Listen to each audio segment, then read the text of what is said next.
नमस्कार, जय महाराष्ट्र मित्रांनो। आताच्या क्षणाची सर्वात मोठी आणि महत्त्वाची ब्रेकिंग न्यूज समोर येत आहे।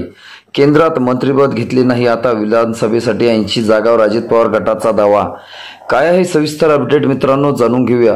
लोकसभा निवडणुकीत राज्यात महायुतीला फारशी यश मिळाले नाही।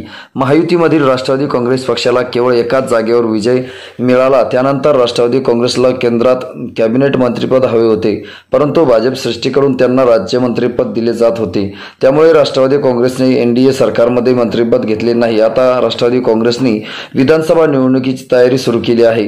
विधानसभेसाठी राष्ट्रवादी अजित पवार गटाने राज्यात 80 जागांची मागणी केली आहे। शक्य त्या ठिकाणी सर्वेक्षण निवडून येण्याची क्षमता तपासून उमेदवारी किंवा जागेची घोषणा केली पाहिजे, असं राज्याचे मदत व पुनर्वसन मंत्री अनिल पाटील यांनी म्हटले आहे। जळगाव जिल्ह्यातील 4 जागा, नंदुरबार 2, धुळे 2 याप्रमाणे उत्तर महाराष्ट्रात 8 जागांची अपेक्षा मंत्री अनिल पाटील यांनी व्यक्त केली आहे।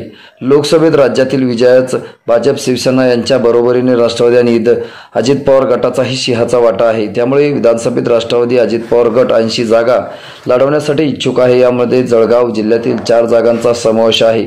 महायुतीच्या नेत्यांची चर्चा करून यावर कमी अधिक काय असेल तो निर्णय होईल, असं अनिल पाटील यांनी म्हटलं आहे।